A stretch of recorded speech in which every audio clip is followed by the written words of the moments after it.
I'm Mo Kelly, and this is iHeartWellness. Dr. Mediget Teshome is Chief of Breast Surgery and Director of Breast Health across the UCLA system, including the UCLA Health Jonsson Comprehensive Cancer Center. Put another way, Dr. Teshome is one of the preeminent leaders in the field of treating rare, recurrent, and high-risk breast cancer in both women and men. Dr. Teshome, a pleasure to sit with you today. How are you? I'm doing well. Thank you so much. In my conversations with physicians, I found that they end up in certain specialties either by chance or by choice. From what I understand about you, you've chosen this field. It was a specific choice in regard to the desire to educate the masses about the issues and ills of breast cancer. Do I have that right? That's right. You know, breast cancer affects 1 in 8 women, but unfortunately, it actually affects all of us. I think each of us has known somebody either in our family or a close friend or colleague that has been unfortunately affected by this disease. And, you know, I'm no exception to that.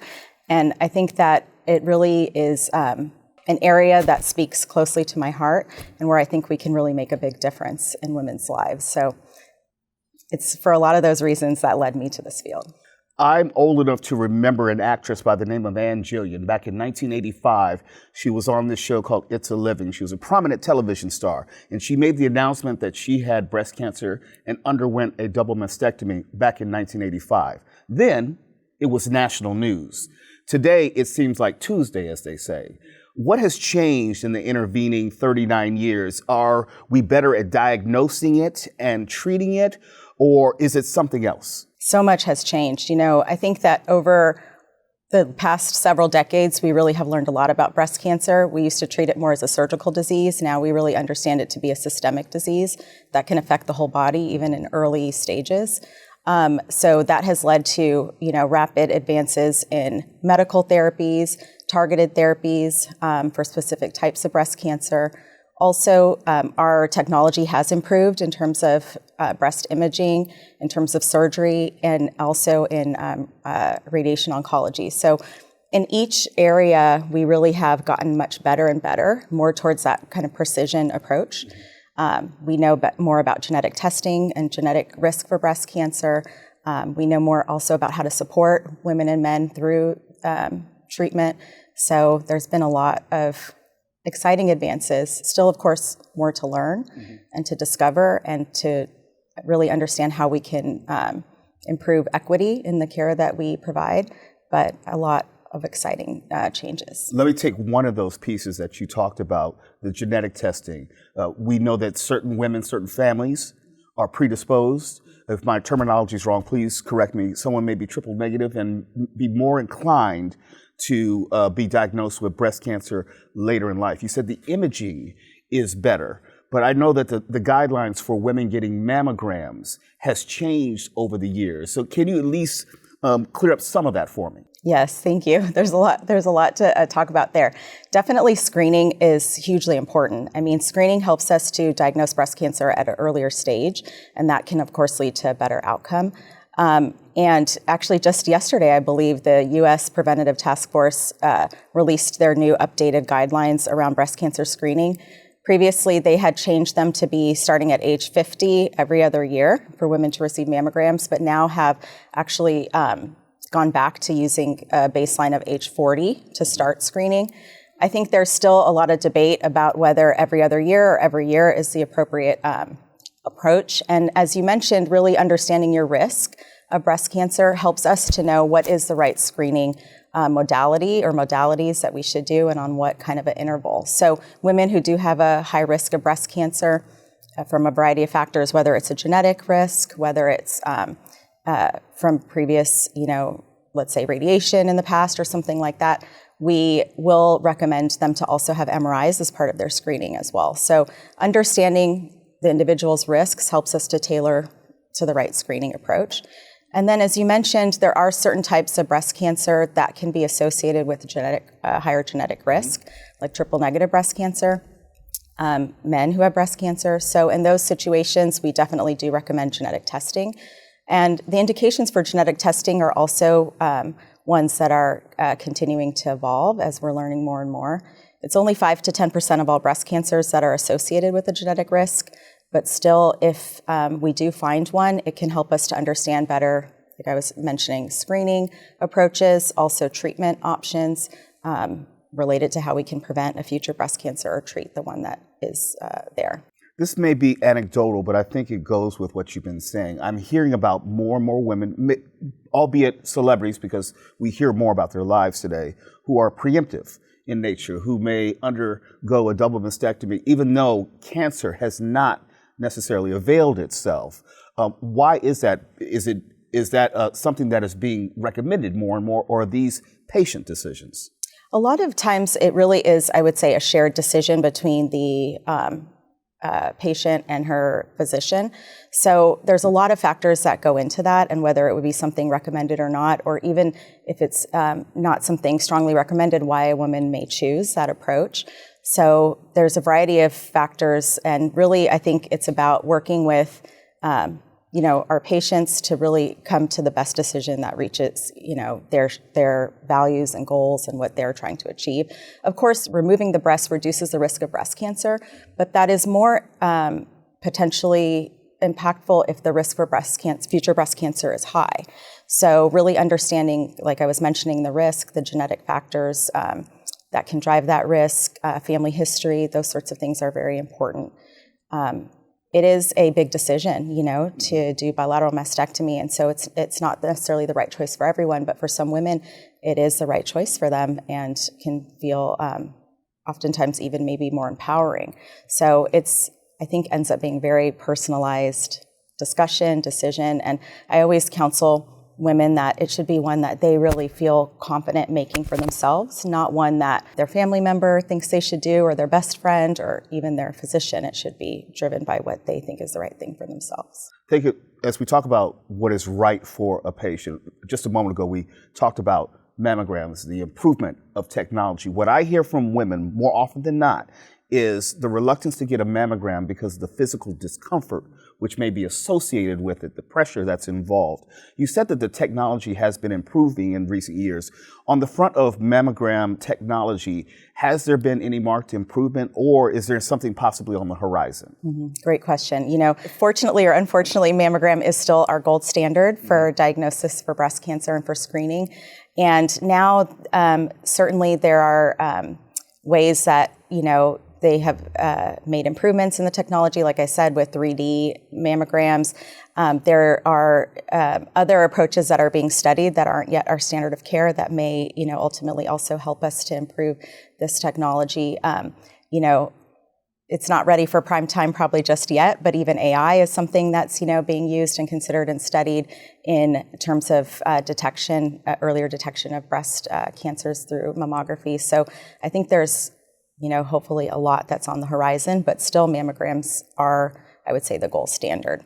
In women who have a higher risk for breast cancer, usually we say about a 20% lifetime risk or higher, then we do recommend also adding MRIs. So every year the woman would also get an MRI, which is looking kind of three-dimensional at the breast tissue in a little bit more sensitive fashion, and alternating with the mammogram. So there's kind of a closer look in those women who have a higher risk of breast cancer. What about men? Breast cancer has been an issue in my family, and we know that breast cancer does affect men, but men are not going to get a mammogram, I assume. So how should a man like me or anyone else who may be listening may think, well, I know it runs in my family, I know there are incidents of men getting breast cancer, but how can I protect myself, better inform myself? That's a great question, because although, as you mentioned, breast cancer is not as common in men, we do see men with breast cancer, and we don't really advocate for screening in terms of mammograms or anything like that for men. I think probably the most important thing is to understand in that situation your family history, especially if there are any other men in the family with breast cancer or any family members with ovarian cancer or anything like that. And a lot of times when men are diagnosed with breast cancer, often they will feel a tumor or notice a change maybe in the nipple area, because oftentimes the disease is kind of located in that subareolar position, just behind the nipple area. Behind the nipple, yes. Okay. And when men are diagnosed with breast cancer, usually we really recommend the same treatment as we would for women. We don't do anything necessarily that's different. But So some men can have breast conserving treatment with like a lumpectomy and radiation, or mastectomy, which is, I would say, probably more traditional. But, I think there's more and more that we need to learn, in this area. And because it's not as common, we don't have maybe as much awareness about it, but it is important for men to be aware that it is possible to get breast cancer. In the beginning of our conversation, I think we touched upon the good news, the improvement in technology, the increasing level of education that not only physicians have, but patients or potential patients may have. But I suspect that there's also a bad news portion to that. You mentioned the systemic nature of breast cancer, which wasn't necessarily thought of as back then. And it seems like, again, I want to go back to this, it seems like there's more of a rise in cases in breast cancer. I don't know if that's more due to our awareness, or is it due to more women and men getting some type of mammography, and we're being able to diagnose it, or is it something else? I think the other thing I would just add also to the good news, if I could start there, Sure. is that really we are learning more and more how to tailor our treatments to the specific tumor or to the specific person. So I think that's a huge focus of where our field is, especially for surgery. And when can we pull back on some of our treatments and hopefully, spare women and men the kind of long-term side effects like lymphedema, things like that, which is swelling of the arm. And really how can we work together as a team, because really breast cancer is best treated as a team. When we think about kind of the challenges that we encounter, I think for me, the main one that I want to highlight or think about is disparities that we see in breast cancer treatment and outcomes. And this is even one of the things I think that sparked the change to the mammography screening guidelines that we were just discussing. Why is it that we see such a higher rate of mortality in Black women with breast cancer? Right. What can we do? It really is something that is so multifaceted and affects probably the whole continuum from screening all the way to survivorship. So, I think that's really where we will benefit from focusing and really trying to improve the care for all patients. I want to end our conversation not too far away from where we began. I began the conversation asking you why oncology, why breast health? And for you, just paraphrasing, it was personal in the sense of you felt a personal need or responsibility, not just your vocation, but in vocation to do something like this. Given that, and given what we've already discussed, how do you go about navigating patients, losing patients?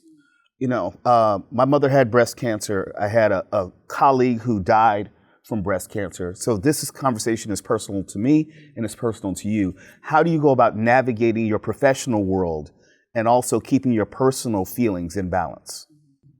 Yeah, that's a tough one. I think that, I always try to remember the perspective that as much as we may feel as physicians, treating patients and with the emotions that we feel, certainly it's much harder, right? And it doesn't compare to what our patients and their families are feeling and dealing with.